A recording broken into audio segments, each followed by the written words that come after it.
നമ്മുടെയൊക്കെ കുടുംബങ്ങളിൽ ദൈവത്തിന്റെ സാന്നിധ്യം പ്രതിഷ്ഠിക്കപ്പെട്ടിരിക്കുന്ന സ്ഥലമാണ് നമ്മുടെ വീട്ടിൽ രൂപക്കൂട് എന്ന് പറയുന്നത്.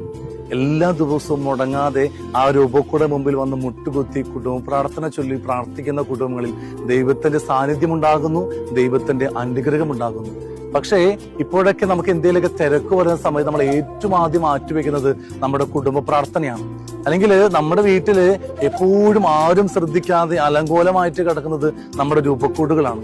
എല്ലാ ദിവസവും നമ്മുടെ രൂപക്കൂടുകളിൽ പൂക്കളൊക്കെ വെച്ച് പ്രാർത്ഥിച്ചിരുന്ന ഒരു തലമുറ നമുക്കുണ്ടായിരുന്നു. പക്ഷെ ഇന്ന് രൂപക്കൂടിലേക്ക് ഒരു ശ്രദ്ധയും പോകാത്ത രീതിയിലേക്ക് നമ്മുടെ കാലഘട്ടം ഇന്ന് മാറ്റപ്പെട്ടിരിക്കുന്നു.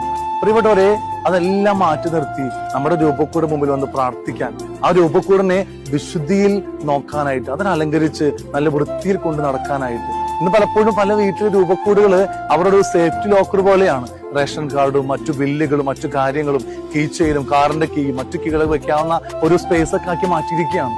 അതല്ല പ്രിയപ്പെട്ടവര്, നമ്മുടെ പള്ളിയിലെ അൾത്താര പോലെ വിശുദ്ധമാക്കണം നമ്മുടെ വീട്ടിൽ രൂപക്കൂട്. വളരെ നല്ല രസമായിട്ട് തുടച്ച് വൃത്തിയാക്കി അലങ്കരിച്ച് നമ്മുടെ രൂപക്കൂട് അത് ദൈവത്തിരിക്കുന്ന സ്ഥലമാണെന്ന് മനസ്സിലാക്കി ദൈവത്തിന്റെ വലിയ സിംഹാസനമാക്കി മാറ്റാൻ നമുക്ക് പറ്റണം.